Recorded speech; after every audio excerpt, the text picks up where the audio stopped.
I never told my son about my $40,000 monthly salary, even though he always saw me living a simple life. One day, he invited me to dinner with his wife's parents, who were visiting from abroad. I decided to see how they would treat a poor person by pretending to be a broke and naive mother. But the moment I stepped through the door of that restaurant, everything changed. What happened that night devastated my daughter-in-law and her family in a way they never imagined. And trust me, they deserved it. Let me explain how I got there. Let me tell you who I really am. Because my son Marcus, at 35 years old, never knew the truth about his mother. To him, I was always just the woman who left early for the office, who came back tired in the evenings, who cooked with whatever was in the fridge, just another employee, maybe a secretary, someone ordinary, nothing special. And I never corrected him. I never told him that I earned $40,000 every month, that I had been a senior executive at a multinational corporation for almost 20 years, signing million-dollar contracts and making decisions that affected thousands of people. Why tell him money was never something I needed to hang on the wall like a trophy? I grew up in an era where dignity was carried within, where silence was worth more than hollow words. So, I guarded my truth. I lived in the same modest apartment for years. I used the same leather handbag until it was worn out. I bought clothes at discount chains, cooked at home, saved everything, invested everything, and became rich in silence.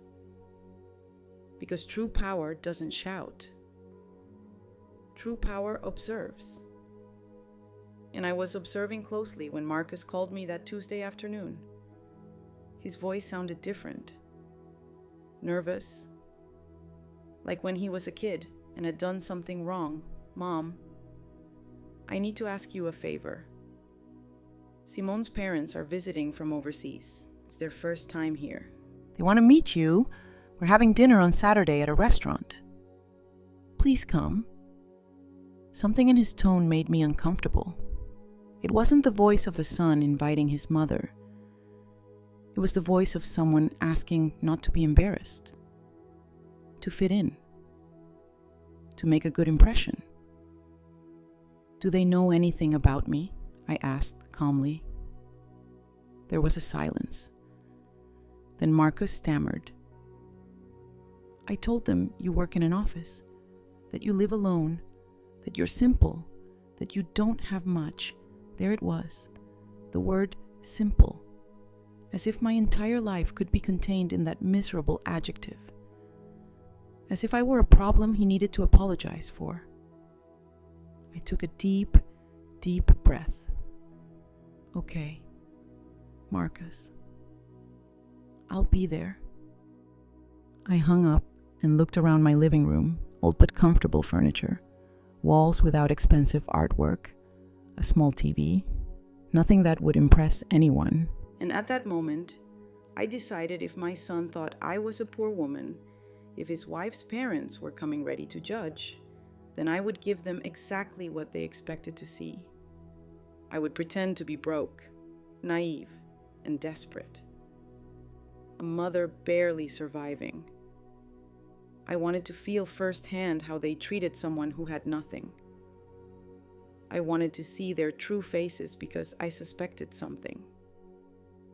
I suspected Simone and her family were the type of people who measured others by their bank accounts, and my instinct never fails, and Saturday arrived.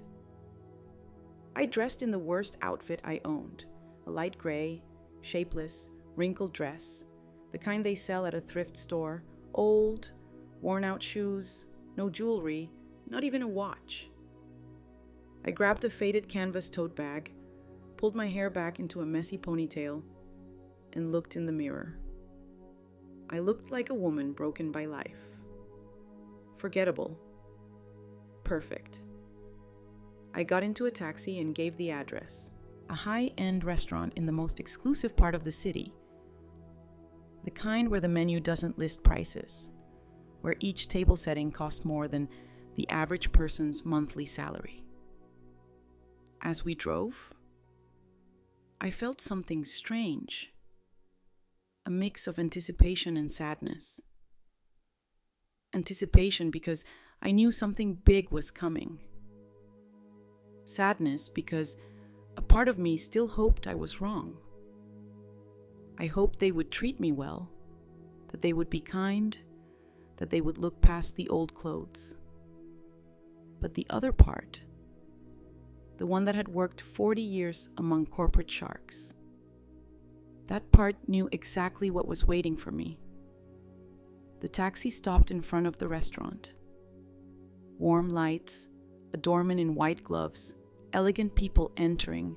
I paid, stepped out, took a deep breath, crossed the threshold, and there they were.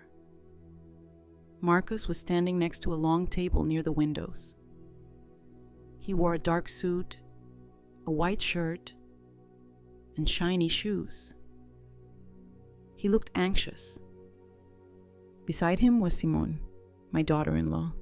She wore a tailored cream dress with gold accents, high heels, her perfectly straight hair falling over her shoulders. She looked impeccable as always, but she wasn't looking at me. She was looking towards the entrance with a tense, almost embarrassed expression. And then I saw them, Simone's parents, already seated at the table, waiting like royalty on their thrones. The mother, Veronica, wore a fitted emerald green dress full of sequins, jewels on her neck, wrists, and fingers. Her dark hair was pulled back in an elegant bun. She had that cold, calculated type of beauty that intimidates. Beside her was Franklin, her husband, an immaculate gray suit, a giant watch on his wrist, a serious expression. Both looked like they had stepped out of a luxury magazine. I walked toward them slowly with short steps, as if I were afraid. Marcus saw me first, and his face changed.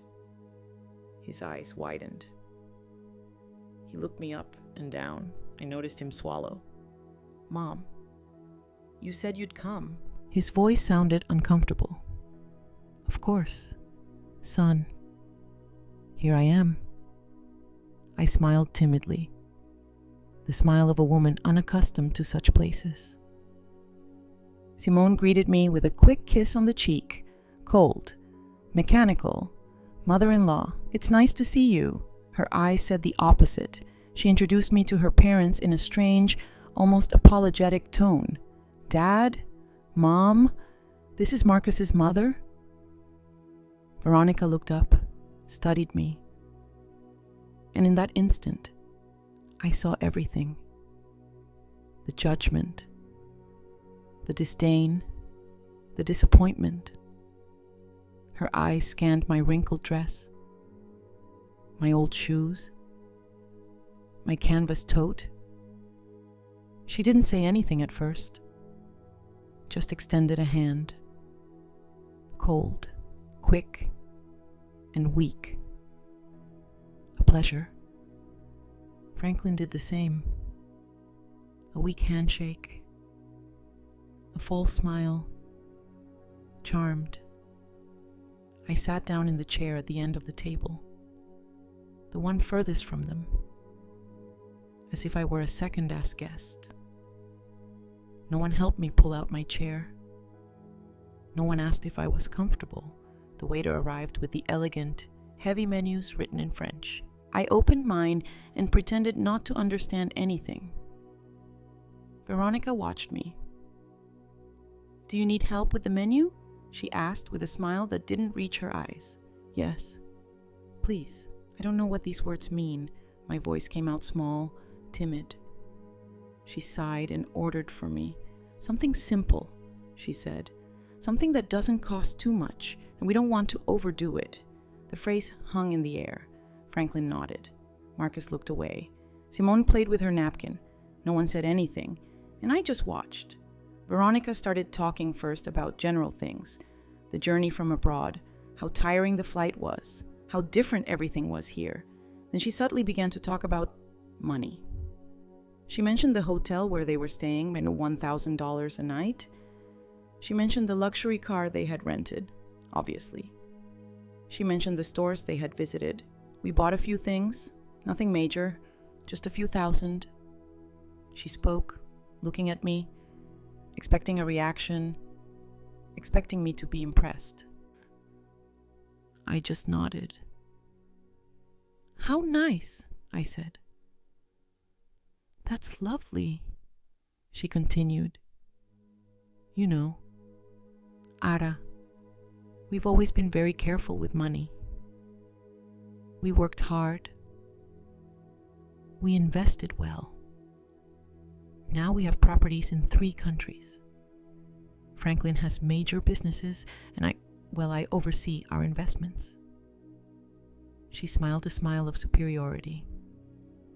"And you, what exactly do you do?" Her tone was sweet but venomous. "I work in an office," I replied, lowering my gaze. "I do a little bit of everything.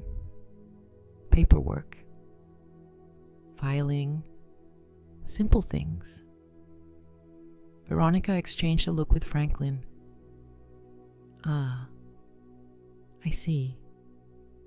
Administrative work. That's fine. It's honest.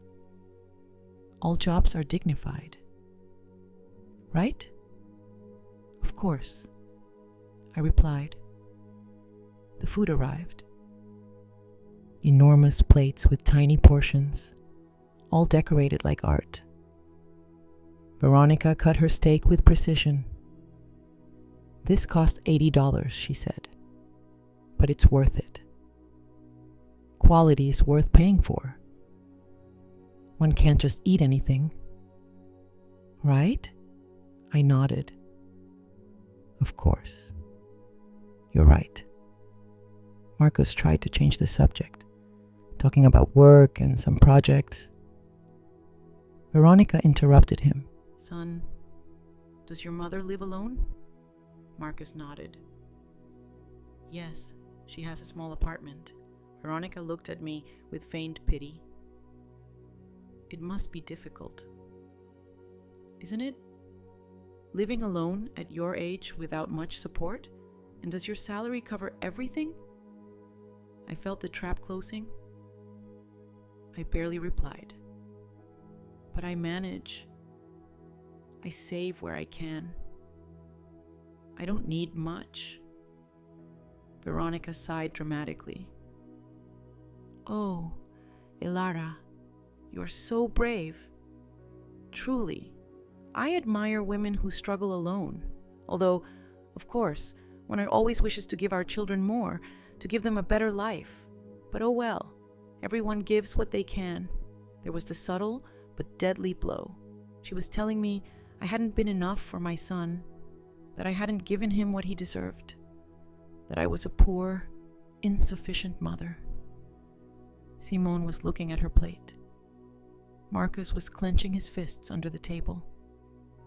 And I just smiled. "Yes, you're right. Everyone gives what they can." Veronica continued. "We always made sure Simone had the best. She went to the best schools, traveled the world, learned 4 languages. Now she has an excellent job, earns very well. And when she married Marcus, well, we helped them quite a bit. We gave them money for the down payment on the house. We paid for their honeymoon because that's just who we are. We believe in supporting our children." She looked at me intently. "And you? Were you able to help Marcus with anything when they got married?" The question floated like a sharp knife. "Not much," I replied. "I gave them what I could. A small gift." Veronica smiled. "How sweet. Every detail counts, right? The amount doesn't matter. The intention is what's important." And right then, I felt the rage begin to stir within me. The rage wasn't explosive. It was cold, controlled, like a river under ice. I breathed slowly, kept the timid smile, and let Veronica keep talking because that's what people like her do. They talk. They inflate themselves. They show off. And the more they talk, the more they reveal themselves, the more they expose the emptiness inside. Veronica took a sip of her glass of red, expensive wine, swirling it in her hand as if she were an expert. This wine is from an exclusive region in France. It costs $200 a bottle. But when you know quality, you don't skimp. Do you drink wine? Ara, only on special occasions, I replied, and usually the cheapest one. I don't understand much about these things. Veronica smiled condescendingly. Oh, don't worry. Not everyone has a trained palate. That comes with experience, with travel, with education. Franklin and I have visited vineyards in Europe, South America, and California. We are quite knowledgeable. Franklin nodded. It's a hobby, something we enjoy. Simone is learning Chant too. She has good taste. She inherited it from us. He looked at Simone with pride. Simone offered a weak smile. Thanks, Mom. Veronica turned to me. And you, Ara, do you have any hobbies? Anything you enjoy doing in your free time? I shrugged. I watch television, cook, walk in the park, simple things. Veronica and Franklin exchanged another look. A look loaded with meaning, with silent judgment. How lovely, Veronica said. Simple things have their charm, too. Although, of course, one always aspires to more, right? To see the world, to experience new things, to grow culturally. But, well, I understand not everyone has those opportunities. I nodded. You're right. Not everyone has those opportunities. The waiter arrived with dessert. Tiny portions of something that looked like edible art. Veronica ordered the most expensive one. $30 for a piece of cake the size of a cookie. This is delicious, she said after the first bite. It has edible gold on top. See those little golden flakes? It's a detail only the best restaurants offer. I ate my dessert. Simpler, cheaper, in silence. Veronica continued. You know, Ara, I think it's important that we talk about something as a family now that we are all here. She looked up. Her expression changed, becoming serious, falsely maternal. Marcus is our son-in-law, and we love him very much. Simone loves him, and we respect that decision. But as parents, we always want the best for our daughter. Marcus tensed up. Mom, I don't think this is the time. Veronica raised her hand. Let me finish, son. This is important. She looked at me. I understand you did the best you could with Marcus. I know raising him alone wasn't easy, and I truly respect you for that. But now Marcus is at another stage in his life. He is married. He has responsibilities and, well, Simone, and he deserved to have stability. Stability, I asked softly. Yes, Veronica replied. Financial, emotional stability. We have helped a lot, and we will continue to help. But we also believe it's important that Marcus doesn't have unnecessary burdens. Her tone was clear. She was calling me a burden. Me, his mother, his mother-in-law. Simone was looking at her plate as if she wanted to disappear. Marcus had his jaw clenched. Burdens, I repeated. Veronica sighed. I don't want to sound harsh. Alara. But at your age, living alone with a limited salary, it's natural for Marcus to worry about you. To feel that he must take care of you, and that's fine. He's a good son, but we don't want that worry to affect his marriage. Do you understand me? Perfectly, I replied. Veronica smiled. I'm glad you understand. That's why we wanted to talk to you. Franklin and I have thought about something. She paused dramatically. We could help you financially. Give you a small monthly allowance. Something that allows you to live more comfortably without Marcus having to worry so much. Obviously, it would be modest. We can't work miracles, but it would be a support. I remained silent, watching her, waiting. She continued. And in exchange, we would only ask you to respect Marcus and Simone's space, not to seek them out so much, not to pressure them, to give them the freedom to build their life together without interference. How does that sound? There was the offer, the bribe disguised as charity. They wanted to buy me off. They wanted to pay me to disappear from my son's life. So I wouldn't be a nuisance, so I wouldn't embarrass their precious daughter with my poverty. Marcus exploded. Mom, that's enough. You don't have to. Veronica interrupted him. Marcus, calm down. We're talking like adults. Your mother understands. Right? I picked up my napkin, calmly wiped my lips, took a sip of water, and let the silence grow. Everyone was looking at me. Veronica with expectation, Franklin with arrogance, Simone with shame, Marcus with desperation. And then I spoke. My voice came out differently. It was no longer timid. It was no longer small. It was firm, clear, and cold. That's an interesting offer, Veronica. Truly very generous of you. Veronica smiled victoriously. I'm glad you see it that way. I nodded.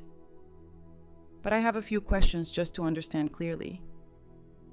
Veronica blinked. Of course. Ask whatever you like. I leaned forward slightly. How much exactly would you consider a modest monthly allowance? Veronica hesitated. Well, we were thinking about $100, maybe $700, depending. I nodded. I see. $700 a month for me to disappear from my son's life. Veronica frowned. I wouldn't put it like that. But yes, I responded. That is exactly how you put it. She adjusted in her chair. Ara, I don't want you to misunderstand. We just want to help. Of course. I said help. How did you help? With the house down payment. How much was that? Veronica nodded proudly. $40,000. Actually, $40,000. Ah, $40,000. How generous. And the honeymoon? $15,000. Veronica said it was a 3-week trip through Europe. Incredible. Unbelievable, I replied. So, you've invested about $55,000 in Marcus and Simone. Veronica smiled. Well, when you love your children, you don't hold back. I nodded slowly. You're right. When you love your children, you don't hold back. But tell me something, Veronica. All that investment, all that money, did it buy you anything? Veronica blinked. confused. Like, did it buy you respect? I continued. Did it buy you real love? Or did it just buy obedience? The atmosphere changed. Veronica stopped smiling. Excuse me. My tone became sharper. You've spent the entire night talking about money, about how much things cost, how much you spent, how much you have. But you haven't asked even once how I am, if I'm happy, if something hurts me, if I need company.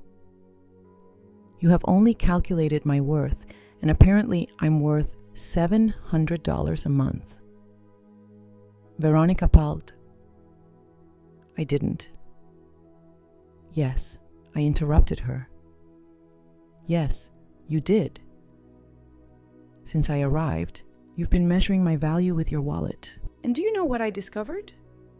Veronica, I discovered that the people who only talk about money are the ones who least understand their true value.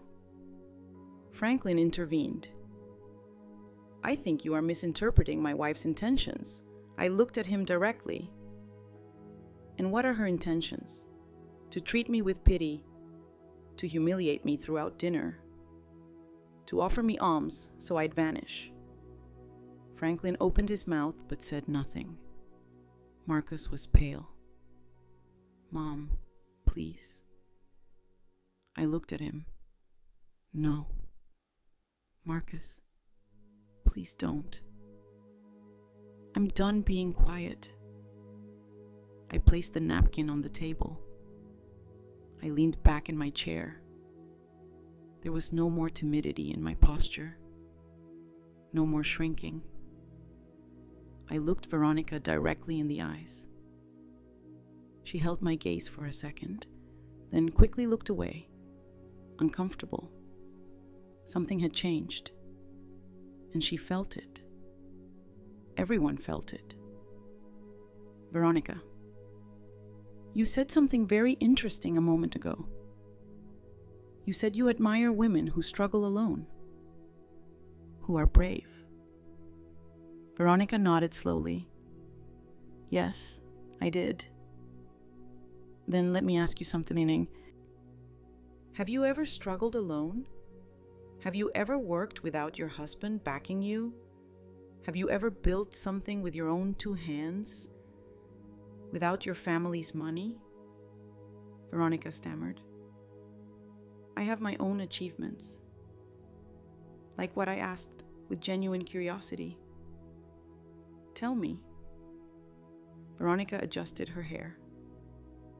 I manage our investments. I oversee properties. I make important decisions in our businesses. I nodded. Businesses your husband built, properties you bought together, investments made with the money he generated. Or am I wrong? Franklin intervened, annoyed. That's not fair. My wife works just as hard as I do. Of course, I replied calmly. I don't doubt she works. But there is a difference between managing money that already exists and creating it from scratch. Between overseeing an empire you inherited and building it brick by brick. Don't you think Veronica pressed her lips together? I don't know where you are going with this. Ara. Let me explain, I replied. 40 years ago, I was 23 years old. I was a secretary in a small company. I earned minimum wage. I lived in a rented room. I ate the cheapest food I could find. And I was alone, completely alone. Marcus stared at me. I had never told him this in such detail. I continued. One day, I got pregnant. The father disappeared.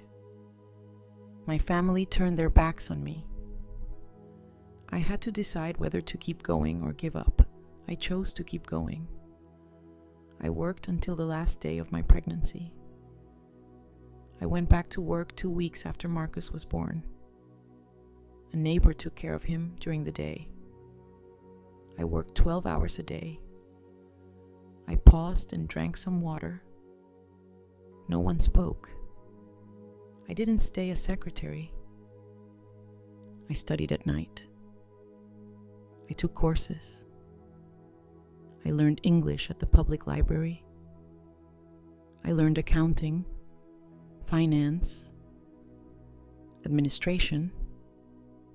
I became an expert in things no one taught me, all on my own, all while raising a child alone, all while paying rent, food, medicine, and clothes. Veronica was staring at her plate. Her arrogance was starting to crumble. And you know what happened. Veronica, I climbed up little by little, from secretary to assistant, from assistant to coordinator, from coordinator to manager, from manager to director. It took me 20 years. 20 years of non-stop work, of sacrifices you can't even imagine. But I did it. And do you know how much I earn now? I asked. Veronica shook her head. $40,000 a month. The silence was absolute, as if someone had hit a pause button on the universe. Marcus dropped his fork. Simone's eyes went wide. Franklin frowned in disbelief, and Veronica froze, her mouth slightly open. 40,000, I repeated. Every month for almost 20 years. That's almost $10 million in gross income over my career. Not counting investments, not counting bonuses, not counting company stock. Veronica blinked several times. No, I don't understand. You earn $40,000 a month. That's right, I replied calmly. I am the regional director of operations for a multinational corporation. I oversee 5 countries. I manage budgets of hundreds of millions of dollars. I make decisions that affect more than 10,000 employees. I sign contracts that you couldn't read without lawyers. And I do it every day. Marcus was pale. Mom? Why did you never tell me? I looked at him tenderly. Because you didn't need to know, son. Because I wanted you to grow up valuing effort, not money. Because I wanted you to become a person, not an heir. Because money corrupts, and I wasn't going to let it corrupt you. But then, Simone whispered, why do you live in that small apartment? Why do you wear simple clothes?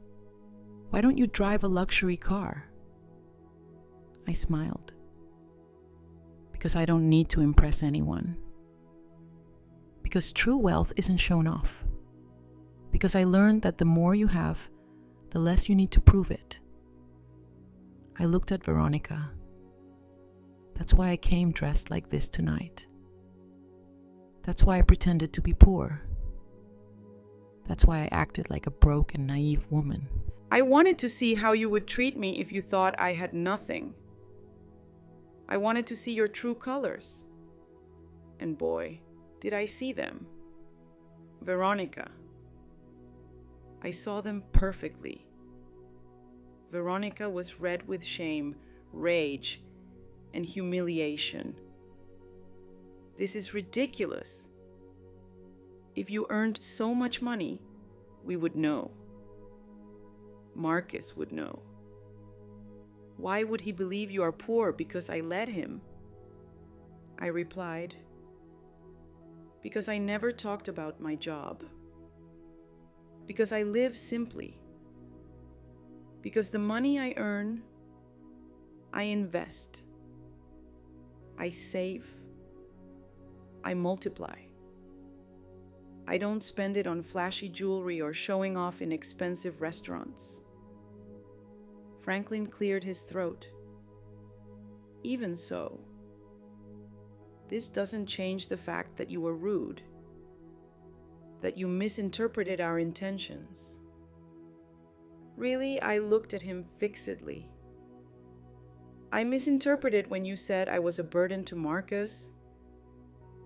I misinterpreted when you offered to pay me $700 to disappear from his life. I misinterpreted every condescending comment about my clothes, my job, my life. Franklin didn't answer. Neither did Veronica. I stood up. Everyone looked at me. Let me tell you something that clearly no one has ever told you. Money does not buy class. It does not buy real education. It does not buy empathy. You have money, perhaps a lot, but you don't have an ounce of what truly matters. Veronica stood up, furious. And you do. You who lied, who deceived us, who made us look like fools. I didn't make you look like fools, I replied coldly. You took care of that all on your own. I just gave you the opportunity to show who you are. And you did it magnificently. Simone had tears in her eyes. Mother-in-law, I didn't know. I know, I interrupted her. You didn't know, but your parents knew exactly what they were doing. They knew they were humiliating me. And they enjoyed it until they discovered that the poor woman they scorned has more money than they do. And now they don't know what to do with that information. Veronica trembled. You have no right. I have every right, I replied. Because I am your son-in-law's mother. Because I deserve respect. Not because of my money, not because of my job, but because I am a human being. Something you forgot throughout this entire dinner. Marcus stood up. Mom, please, let's go. I looked at him. Not yet, son. I'm not finished yet. I looked at Veronica one last time.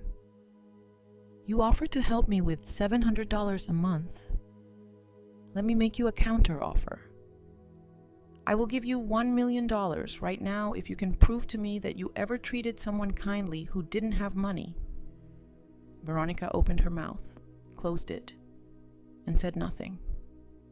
Exactly, I replied. You can't, because to you, people are only worth what they have in the bank. And that is the difference between you and me. I built wealth. You just spend it. I earned respect. You buy it. I have dignity. You have bank accounts. I picked up my old canvas tote. I pulled out a black platinum credit card. I dropped it on the table in front of Veronica. This is my corporate card. Unlimited limit. Pay for the entire dinner with a generous tip. Consider it a gift from a broke and naive mother. Veronica looked at the card as if it were a poisonous snake. Black, shiny, with my name engraved in silver letters. Aller Sterling, Regional Director. Her hand trembled slightly when she picked it up. She turned it over, observed it, then looked at me. Her eyes no longer held that superior shine. Now there was something different. Something I never thought I'd see in her fear. I don't need your money, she said, her voice broken. I know, I replied. But I didn't need your pity either, and yet you offered it to me throughout the entire dinner. So take it as a gesture of courtesy or good manners. Something you clearly didn't learn despite all your travels through Europe. Franklin gently hit the table. Enough. This is out of control. You are disrespecting us. Respect, I repeated. How interesting that you use that word now. Where was your respect when your wife asked if my salary was enough to live on? Where was it when she suggested I was a burden to my son? Where was it when she offered to buy me off so I'd disappear? Franklin clenched his jaw. Veronica just wanted to help, I corrected her. Veronica wanted to control. She wanted to ensure that the poor mother wouldn't ruin her daughter's perfect image. She wanted to eliminate the weak link in the chain. The problem is she chose the wrong link. I looked at Simone. Her head was bowed, her hands in her lap, trembling. "Simone," I said softly. She looked up. Tears were streaming down her cheeks. "I'm sorry," she whispered. "I'm so sorry. I didn't know that my parents don't finish that sentence." I interrupted her. "Because you did know. Maybe you didn't know about my money, but you knew how your parents are. You know how they treat people they consider inferior. And you did nothing to stop them," Simone sobbed. I wanted to say something. "But they are my parents." "I know," I replied. "And Marcus is my son, and yet I let him make his own decisions. I let him choose his life, his wife, his path. Because that is how you love, with freedom, not with control, not with money, not with manipulation." Marcus came closer to me. "Mom, forgive me. Please forgive me for never asking, for assuming, for thinking you were..." His voice cracked. I hugged him. "You don't have to apologize, son. I did what I did for a reason. I wanted you to be independent, to value the right things, not to depend on me financially, to build your own life. But you made me feel like I had to protect you. Marcus said that I had to worry about you, that you were fragile." "I know," I replied. "And it wasn't wrong that you thought that, because that's how you learn to care, to worry about others, to be empathetic. Those are lessons money can't buy." Marcus hugged me tightly. "I'm sorry. I'm so sorry." Veronica was still standing, rigid, watching the scene with a mixture of confusion and contained rage. "This doesn't change anything," she finally said. "You lied. You deceived us. You came here with hidden intentions. You acted in bad faith." "That's true." I nodded. "I acted. I pretended to be something I'm not. Exactly what you do every day." "What is that supposed to mean?" Franklin asked. "It means that you hide behind your money, behind your jewels, behind your trips, behind everything you can buy. But inside, you are empty. You don't have deep conversations. You don't have real interests. You have nothing to offer beyond a bank account." Veronica gave a dry, bitter laugh. "Coming from someone who lied all night, that's hypocrisy." "Perhaps," I replied, "but my lie exposed the truth. Your truth. And now you can't hide. Now you know that I saw you, that I felt every comment, that I stored every insult disguised as advice, and that I will never forget it." The waiter timidly approached. "Excuse me. Would you like anything else?" Franklin shook his head abruptly.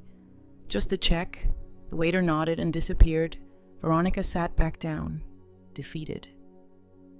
Her posture was no longer elegant. It was the posture of someone who had just lost something important. And it wasn't money, it was power. "Ara," she said in a softer, less aggressive voice. "I don't want this to ruin the relationship between our families. Marcus and Simone love each other. They have a life together. We can't let this..." I interrupted her. "Let this what? Let this ruin your plans. Let this expose what you really think. It's too late for that." "Veronica," The damage is done. But we can fix it, she insisted.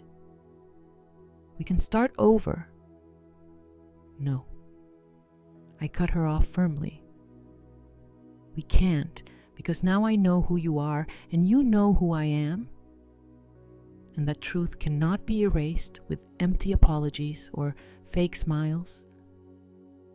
You treated me like trash and you did it with pleasure because you thought you could. Franklin cleared his throat. You were the one who came here lying. You provoked this situation.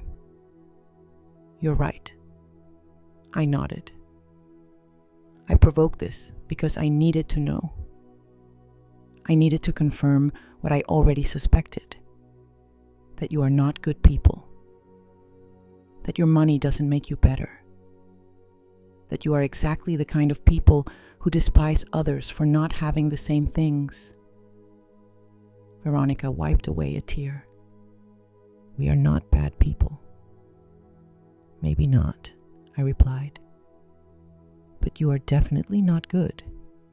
And there is a huge difference between those two things. The waiter returned with the check and left it in the center of the table. No one touched it. Veronica looked at my black card still in her hands, then looked at me. I'm not going to use your card, she said. We will pay our own bill as we always do. Perfect, I replied. Then keep that card as a souvenir, as a reminder that not everything is as it seems, that the woman you scorned all night has more than you will ever have. And I'm not just talking about money. Veronica put the card down on the table.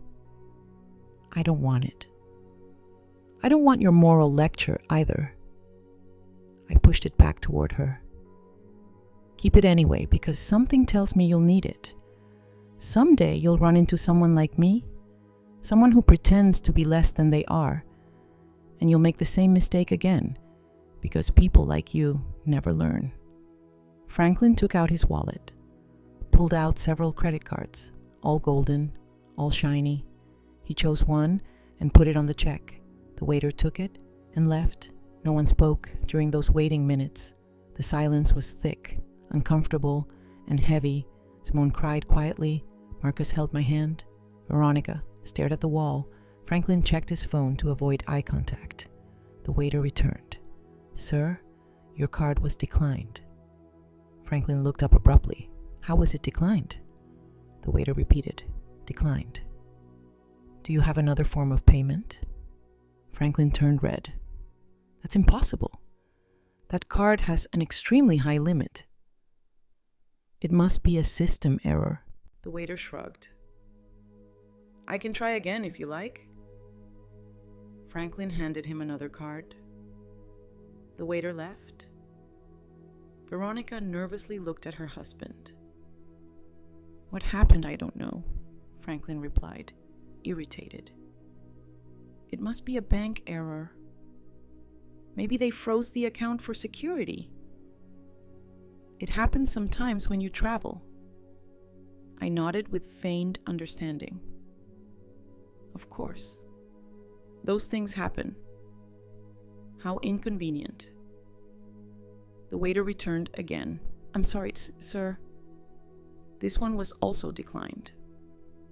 Franklin stood up. This is ridiculous. I'm calling the bank right now. He stormed out of the restaurant. Veronica remained seated, ashamed, humiliated. This has never happened to us, she murmured. Never?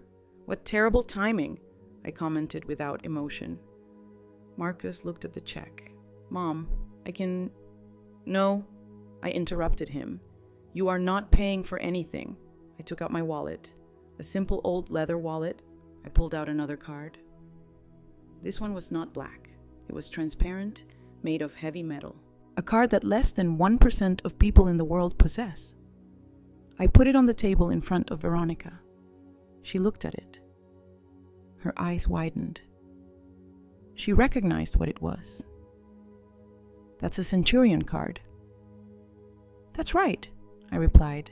American Express exclusive invitation. Minimum annual spending requirement of $250,000, $5,000 annual fee just for having it. And benefits you can never imagine. Veronica said nothing. The waiter took the card carefully as if it were something sacred. He returned in less than 2 minutes. Thank you. Miss Sterling? Everything is settled. Would you like the receipt? It's not necessary, I replied. The waiter nodded and left. Veronica continued looking at the space where the card had been. I stood up, took my old wallet, my canvas tote, and looked at Veronica one last time. The dinner was delicious. Thank you for the recommendation of the place, and thank you for showing me exactly who you are. You saved me a lot of time, a lot of energy, and many future disappointments. Veronica finally looked up. Her eyes were red, not from crying, but from contained rage. This doesn't end here, she said, her voice trembling. You can't just humiliate us and walk out as if nothing happened. Simone is our daughter. Marcus is our son-in-law. We will still be family. You will have to see us. You are right. I smiled. I will have to see you at birthdays, Christmases, and family gatherings, but now I will see you differently. I will no longer wonder what you think of me. I already know, and you will know that I know, and you will live with that. Every time you see me, every time you pretend to be kind, you will remember this night. Franklin returned to the table. His phone was in his hand. His face was pale. There's a problem with the accounts, he said. A temporary block for security. It will be resolved tomorrow. He looked at the table. Did they pay already? Yes, Veronica replied without looking at him. She paid. Franklin looked at me. His pride was shattered. Thank you, he murmured. It was barely audible. You're welcome, I replied. That's what family is for, isn't it? To help each other? Especially when someone needs a small allowance.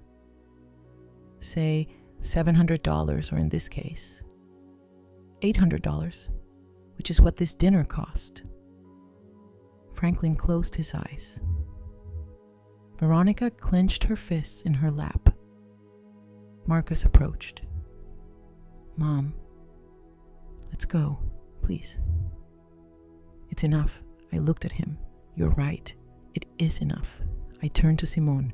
She was still crying quietly. Simone, I said softly. She lifted her head. You are not to blame for how your parents are. No one chooses their family.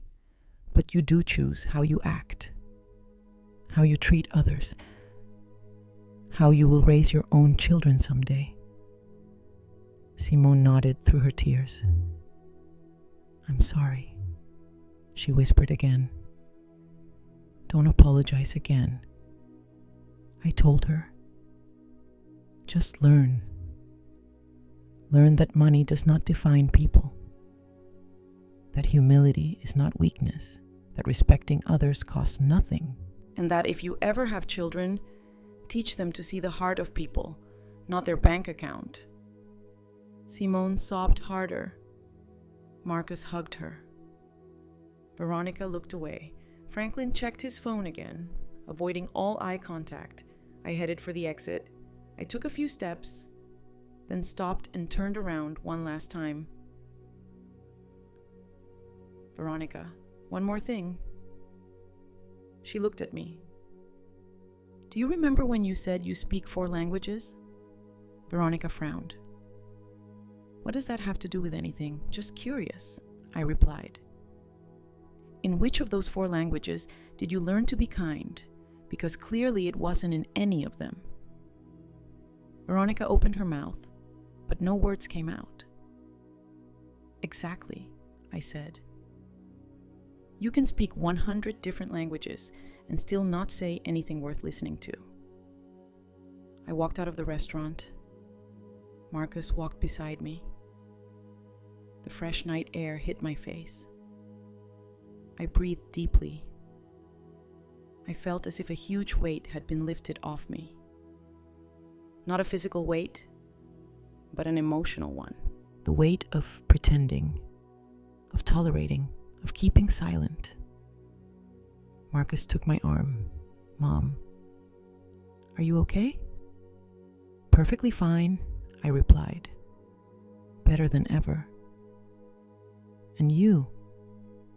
Marcus sighed. I don't know. I'm processing everything. I can't believe you never told me about your job, about your money, about everything you accomplished. I stopped and looked him in the eyes. Does it bother you? He quickly shook his head. No, of course not. I'm proud, incredibly proud. But I also feel foolish, blind. You are not foolish, I told him. You simply saw what I wanted you to see. And I did it on purpose because I needed you to grow up without depending on me, without feeling you had an economic safety net waiting for you. I needed you to fight, to work, to value everything you achieved on your own. Marcus nodded. I understand.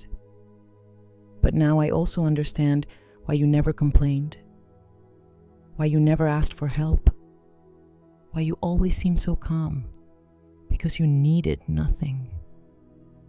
I smiled. I needed many things, son.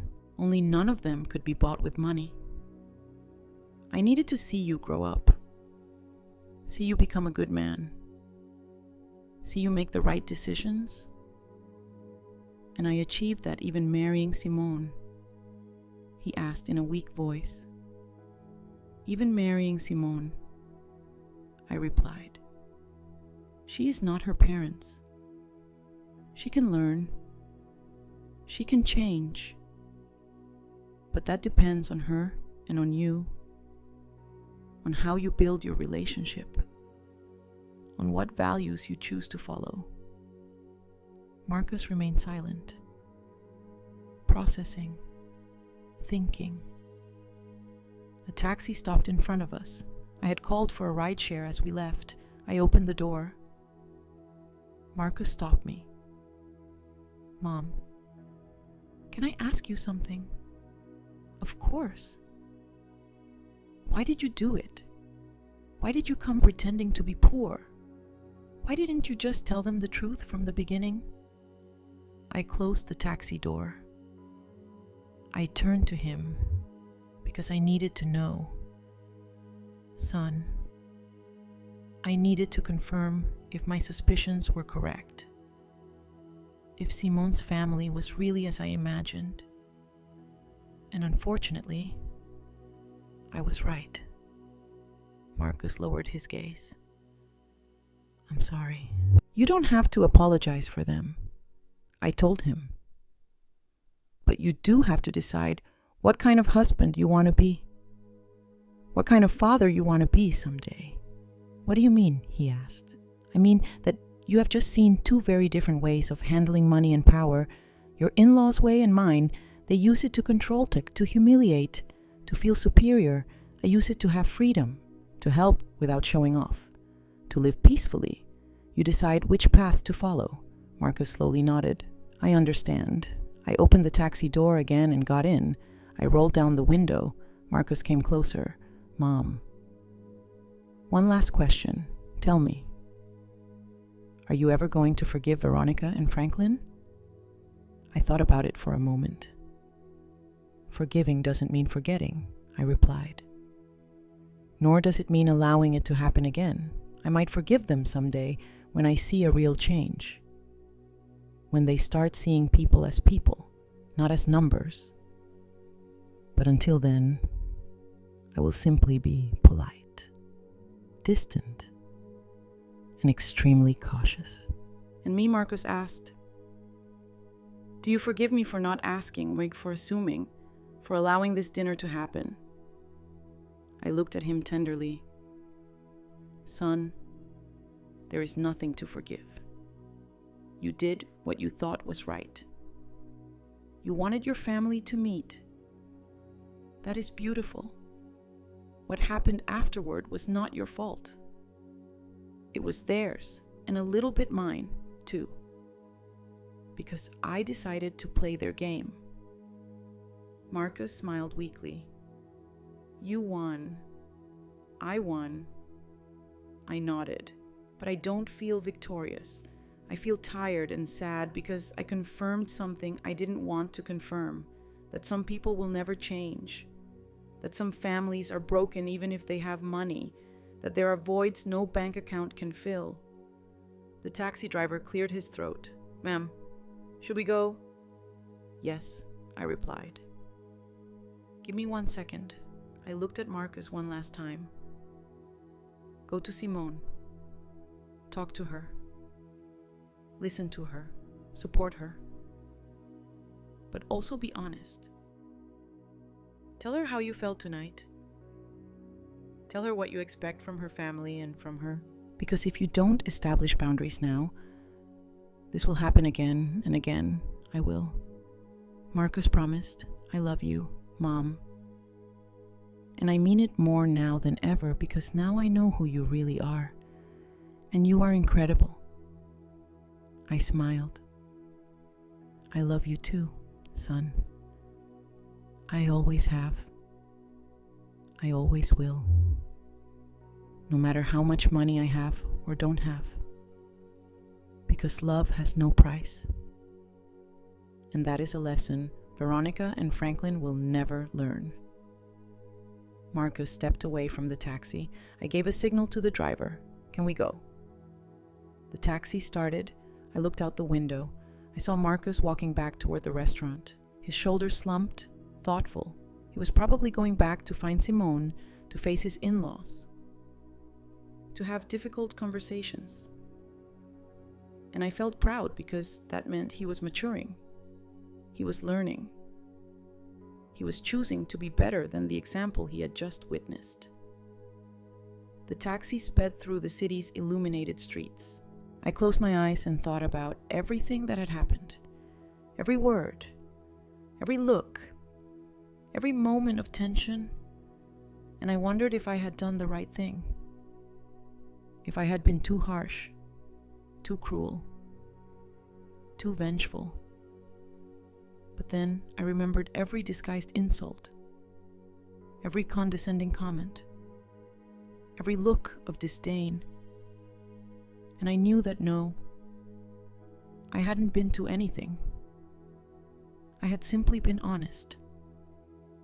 Finally, the taxi was crossing the empty streets of the night. The lights of the buildings flashed quickly past the window. I opened my old canvas tote and took out my phone. A simple phone. Nothing ostentatious, nothing attention-grabbing. I had 3 unread messages. One from my assistant asking about a Monday meeting.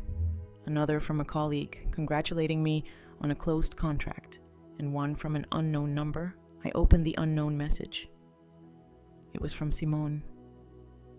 "Mother-in-law, please forgive me. I didn't know my parents would be like that. I am ashamed. I need to talk to you. Please." I looked at the message for a long time. I thought about responding. Then I decided not to. No. She still needed time. She needed it, too. Words rushed out of guilt rarely mean anything real. True changes take time, reflection, and consistent action. I put the phone aside.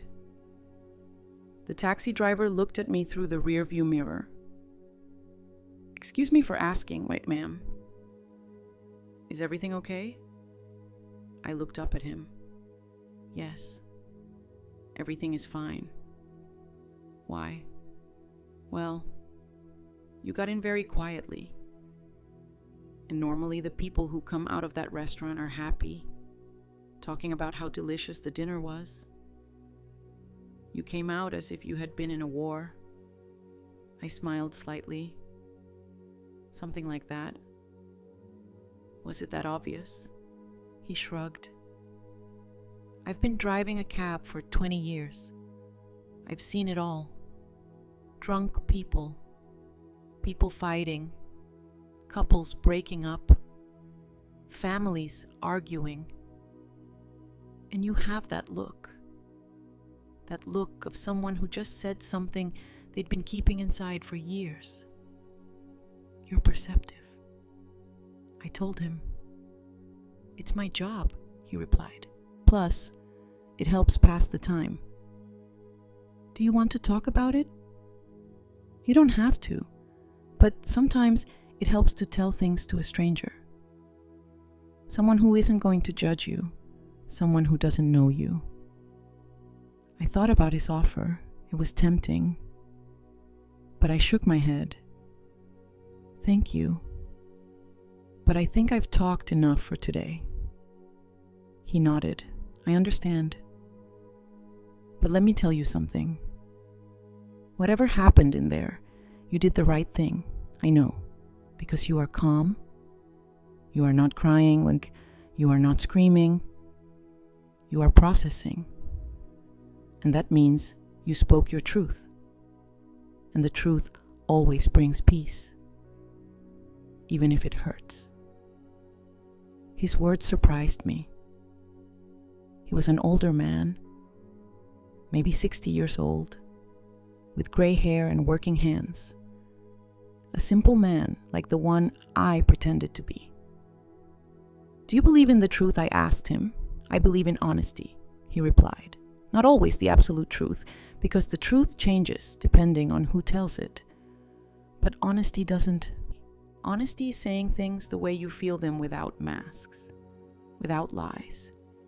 Even if it hurts, even if it makes things awkward, even if it costs you something. I nodded. You're right. My wife always told me I was too direct. He continued.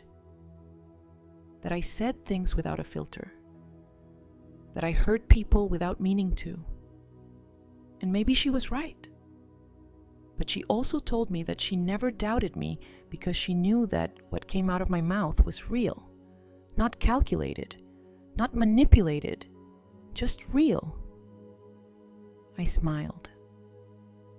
She sounds like a good woman. She was, he replied. She died 5 years ago. I'm sorry, I said sincerely. He shook his head. Don't be sorry. We had 40 years together. 40 years of honesty, of fights, of reconciliations, of laughs, of tears. And not once did I go to sleep wondering what she really thought, because she always said it and so did I. That is a gift. You're right, I murmured. It's a gift. The taxi stopped at a red light. Can I ask you something personal? The taxi driver asked. Go ahead. Are you rich? The question took me by surprise, not because of the question itself, but because of the direct way he asked it. Why do you ask that? Because I picked you up from a $1,000 per person restaurant, but you dress like someone who shops at discount stores? You have an old bag, worn out shoes, but you talk like an executive. You move like someone with power.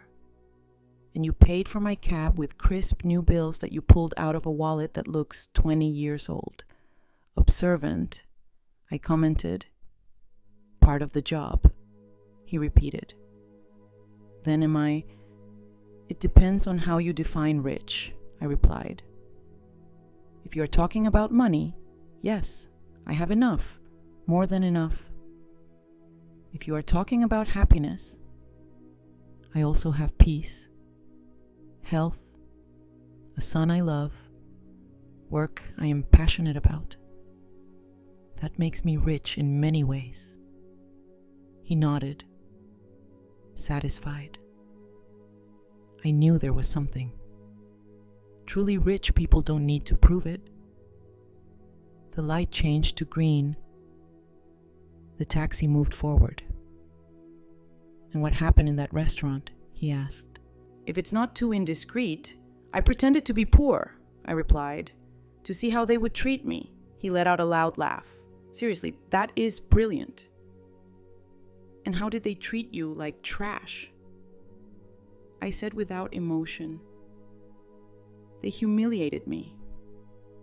They offered me arms. They treated me as if I were invisible, less than human. He stopped laughing. I'm sorry. That must have hurt a little, I admitted, but it also confirmed something for me. That I was right about those people. That they weren't worth my time. That they didn't deserve my respect.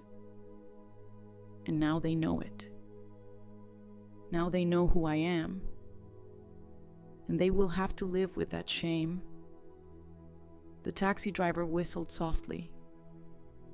That must have been epic. It was. I smiled. It definitely was. We arrived at my building. An older middle-class building. Nothing luxurious. Nothing impressive. But comfortable. Safe home. The taxi driver parked and looked at the building. You live here. I live here. I confirmed. He shook his head. Astonished. You truly are special. Most people with money move to expensive areas, to buildings with doormen, private security, gyms, and pools. You live like a normal person. I am a normal person, I replied. I just have more money than most. But that doesn't make me different. It doesn't make me better. Money is just a tool, not an identity. He smiled. I wish more people thought that way. The world would be better. I took out my wallet. How much is it? 30, he replied. I gave him $100 bill. Keep the change. Ma'am, this is too much. It's not, I said. You listened to me. You gave me perspective. You reminded me that there are still good people. That is worth more than $70. He took the bill carefully. Thank you. Truly. Thank you. Thank you, I replied. And take care of that honesty. It's rare. It's valuable. Don't lose it. I won't. He promised. I got out of the taxi, closed the door. He rolled down the window. Ma'am, one last thing. Tell me whatever happened tonight. Don't regret it. Don't feel sorry because people like you, the people who speak the truth, even if it hurts, are the ones who change the world. Little by little, one conversation at a time. I smiled. Thank you. I will remember that. The taxi drove away. I stood in front of my building, looking up at my 5th floor window. The light was off, dark, silent, waiting for me. I entered the building and walked up the stairs. I never used the elevator. I preferred to walk to stay active. I reached my door. I took out my keys, the same keys I had had for 15 years. I opened the door. The apartment was cold, empty. I turned on the light. Everything was in its place. The simple living room, the small kitchen, the dining room with mismatched chairs, the walls without expensive artwork. And I felt at peace because this place was mine. Truly mine. Not bought to impress. Not decorated to show off. simply a space where I could be myself without masks, without pretensions. I took off my old shoes, took off the wrinkled gray dress, and put on comfortable clothes and old soft familiar pajamas. I made myself some tea, sat on the sofa, and turned on the television news. Nothing interesting. I turned it off. I sat in silence, thinking, processing, feeling. And for the first time in many years, I felt completely free. Free from pretending, free from being silent, free from tolerating, free from being less than I was.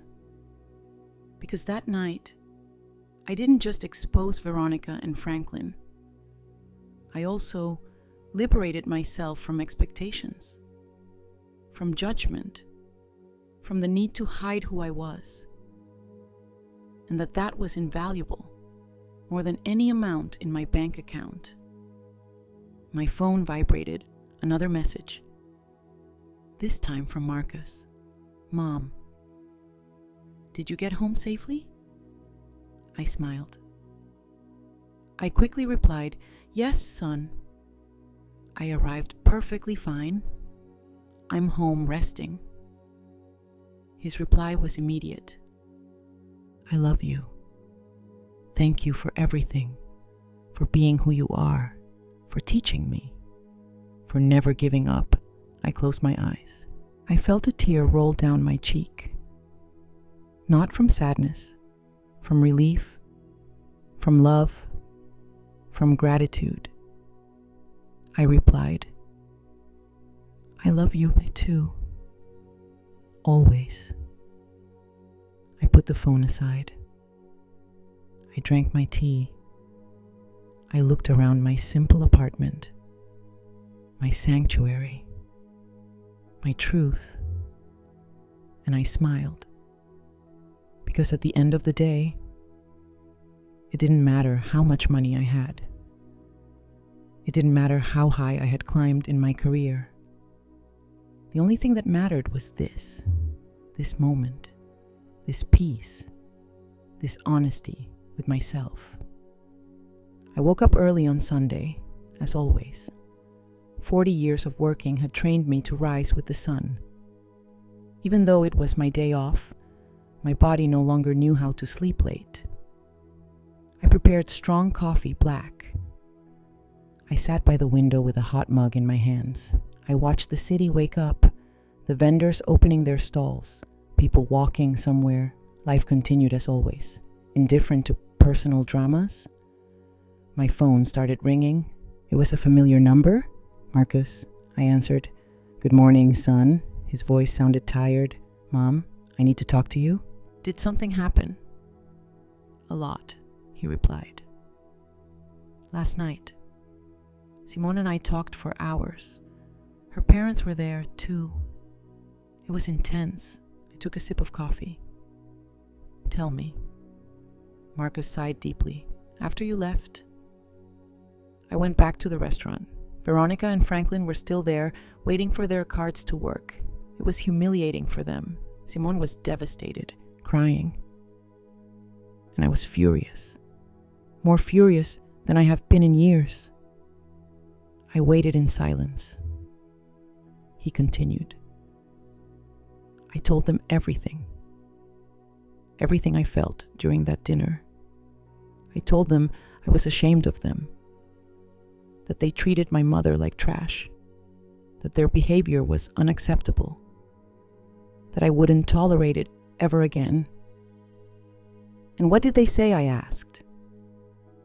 At first, Veronica tried to defend herself.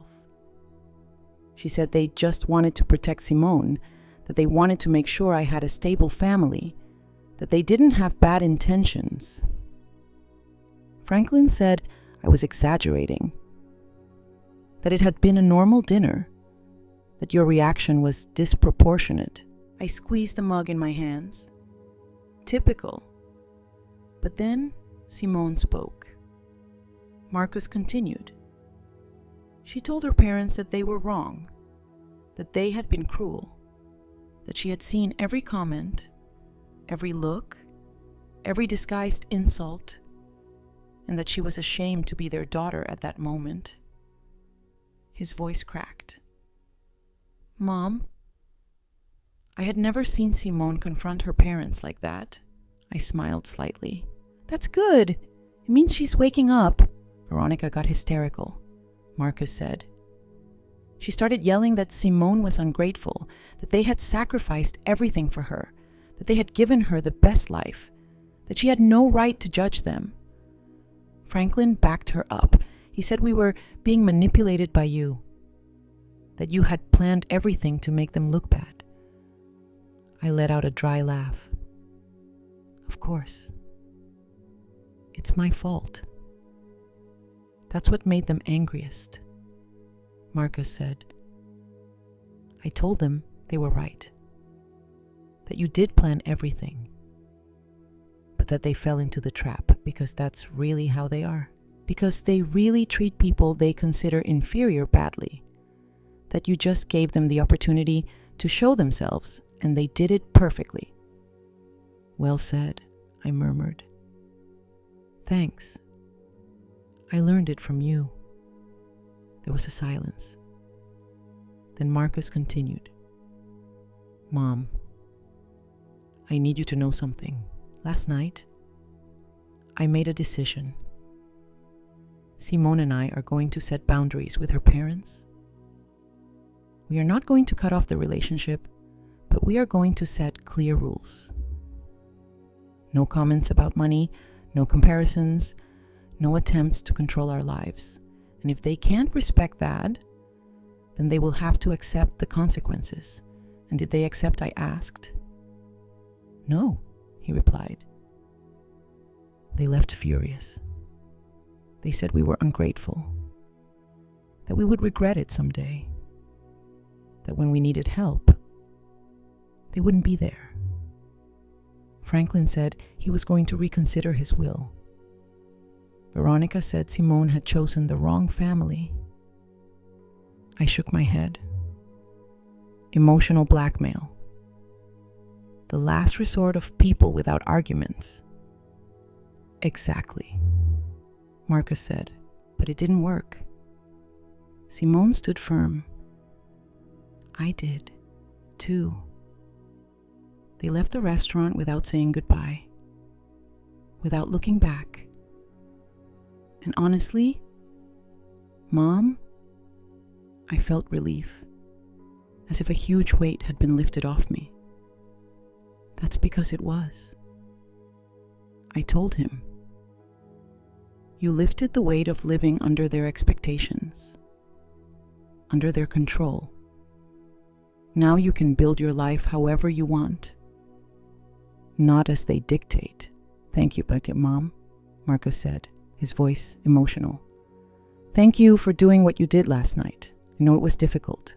I know it was awkward, but we needed to see it. I needed to see who they really were, and Simone needed to see that there was another way to live, a more honest, more authentic way. You are welcome, son. I only did what I believed was right. There is something else, Marcus said. Simone wants to come see you. She wants to apologize in person. She wants to talk to you, not as a daughter-in-law trying to look good, but as a woman trying to learn. What do you think? I thought for a moment. Tell her she can come, but not today. Give her a few days to process, to think carefully about what she wants to say. Rushed apologies are hollow. The ones that take time are real. I'll tell her. Marcus promised. Mom, one more question. How are you doing after all of this? How do you feel? I looked out the window. The sun was fully up now. The day had officially begun. I'm well, I replied. Better than well. I'm at peace because I finally said everything I needed to say. And I don't regret anything.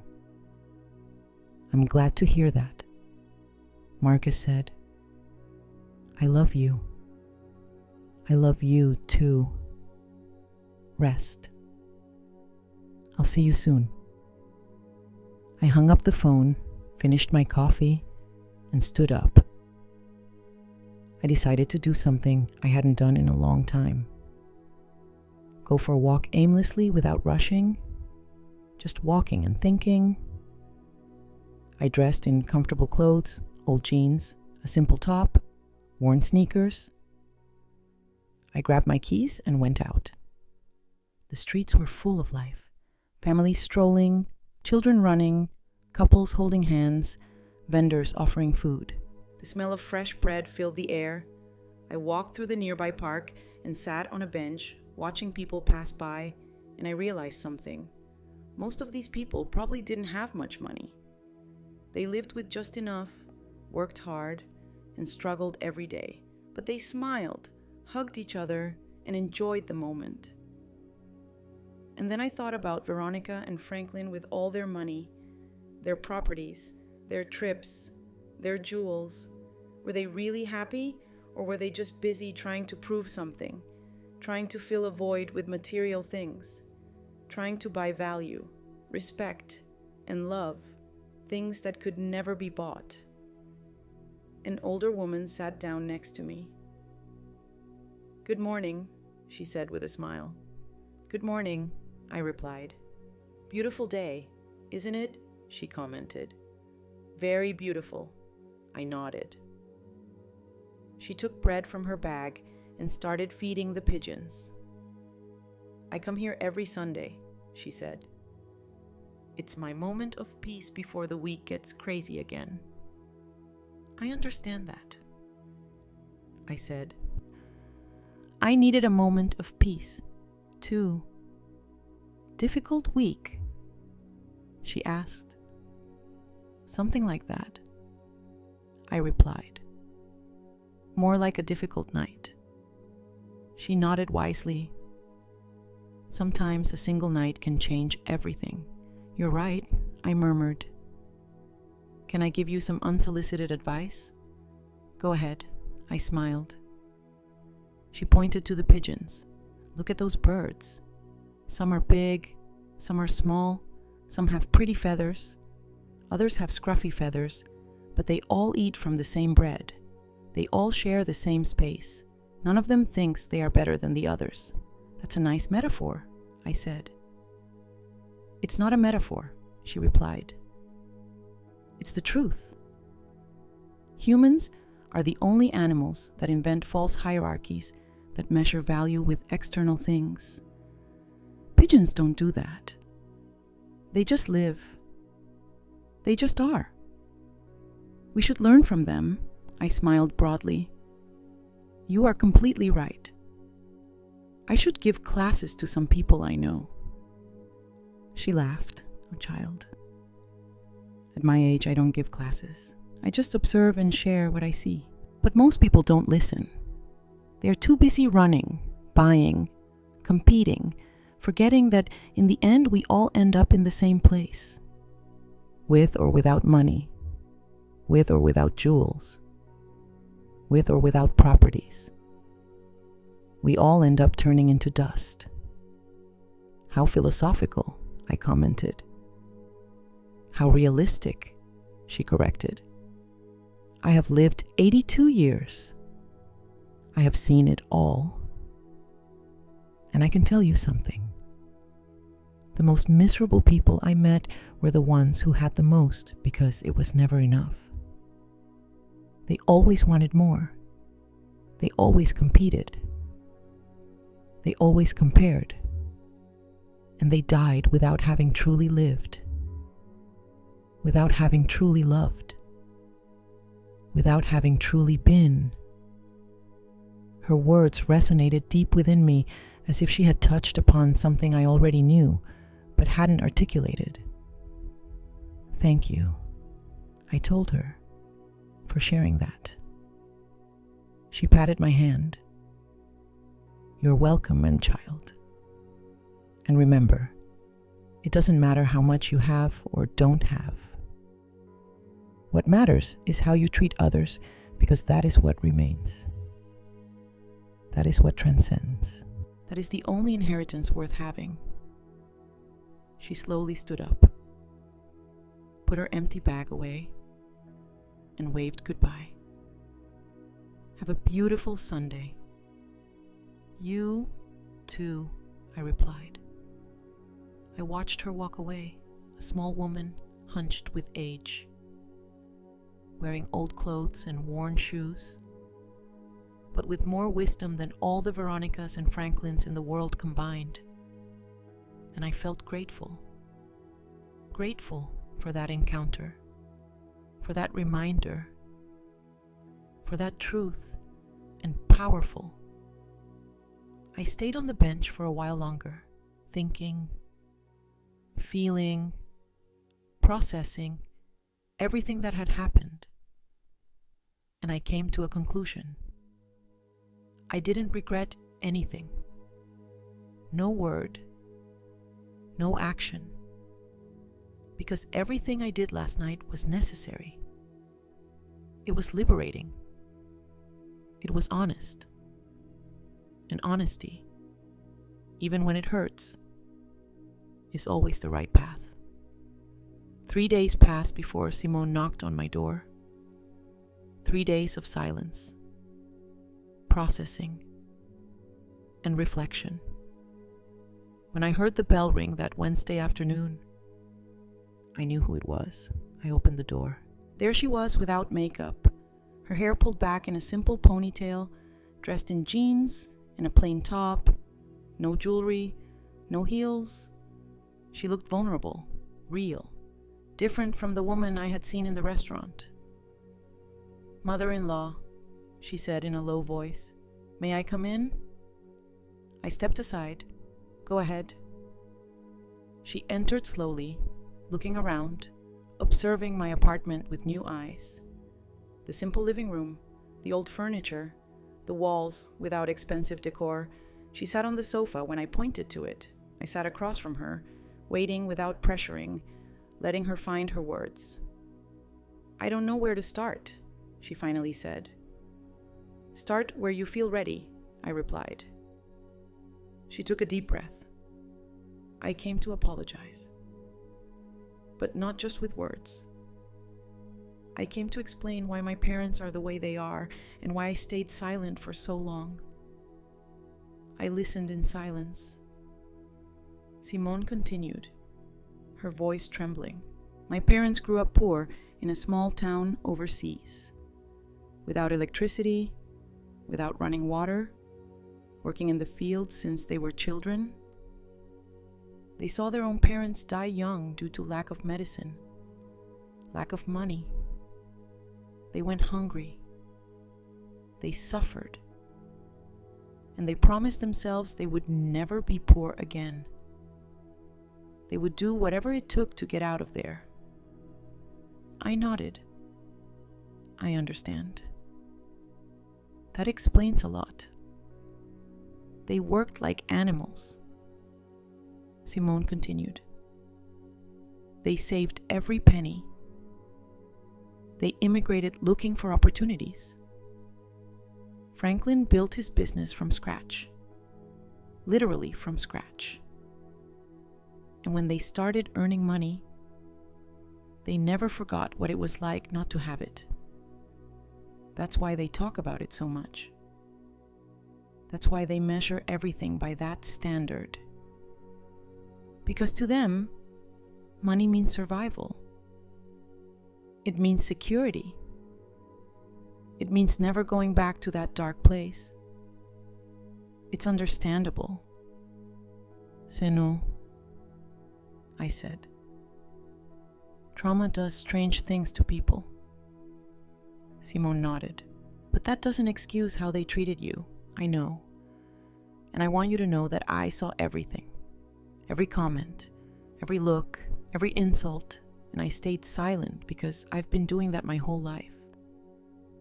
Staying silent, accepting, letting them control everything because they taught me that contradicting them was a betrayal. It was ungrateful. And now I asked. Now I understand I was wrong." she replied. That love is not control. That family is not blind obedience. That I can love them and still not agree with them. Marcus helped me see it. You helped me see it. That night at the restaurant, when you revealed yourself, when you told them everything, it was as if a blindfold had been taken off my eyes. Simone wiped her tears. I always knew something was wrong. I always felt that the way they measured people was incorrect. But I convinced myself that it was me, that I was too sensitive, that I didn't understand the world. But you showed me that no, there is another way to live, a way where money does not define your worth, where humility is strength, where authenticity is wealth. I took a sip of water. Simone, I didn't come that night to change you. I came to protect myself, to know who I was dealing with. I know, she replied. And I thank you for that because your brutal honesty saved me. It saved me from becoming my mother, from perpetuating that cycle, from teaching my future children that people are valued by what they have. I don't want that. I don't want to be that. And your parents, I asked. How are they after all this? Simone sighed. Furious, hurt, humiliated. Veronica hasn't spoken to me in 3 days. Franklin sent me a message saying I had disappointed him, that I had chosen strangers over my own blood, that I would regret it someday. She paused. And you know what's strange? I don't feel bad. I feel free. That's good.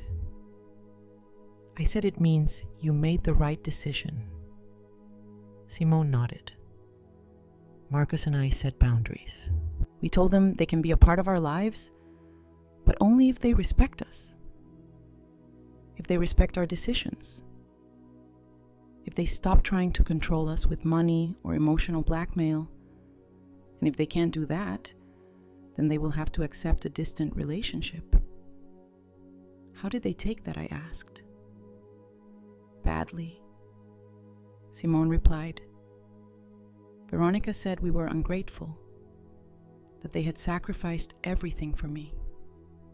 Franklin threatened to disinherit me, to cut off all financial aid, as if that were the only thing we cared about, as if our love for them depended on their money. And that's when I realized they really believe that they really think their value is in their wallet. It's sad, I commented. Very sad. Simone agreed.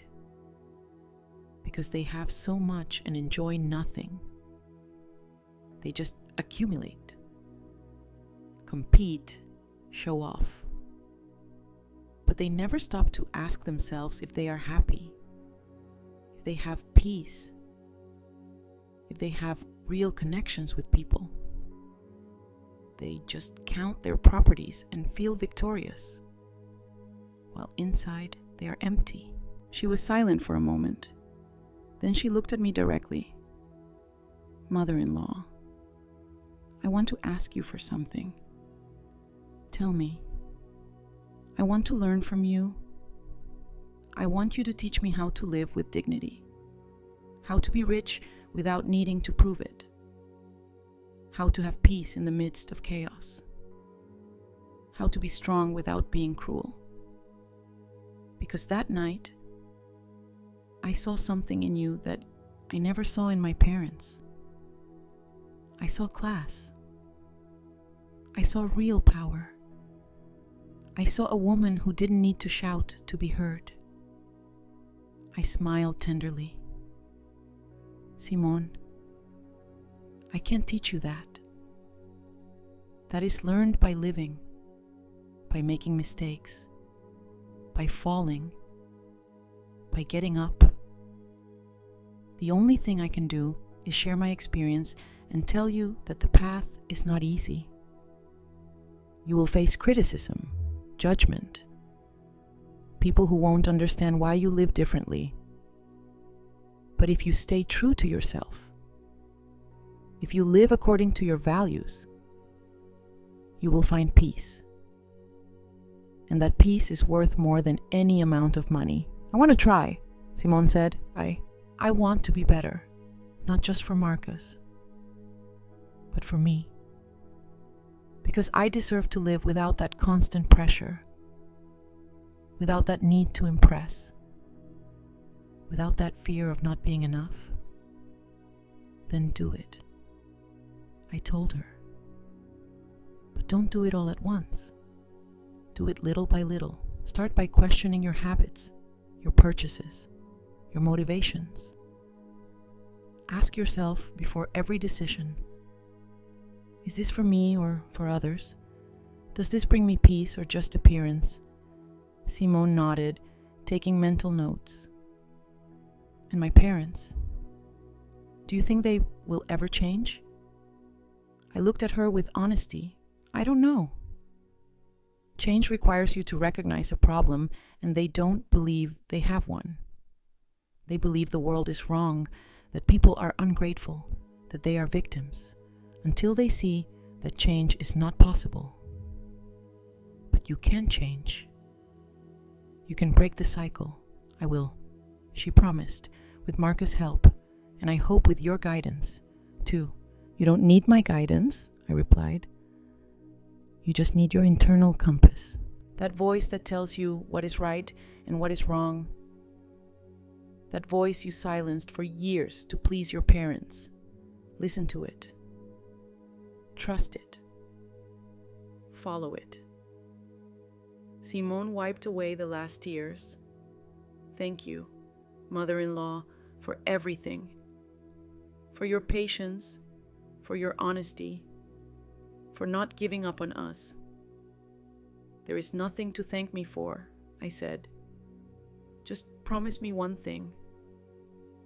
When you have children, teach them the value of people, not the price. Teach them empathy, humility, and kindness.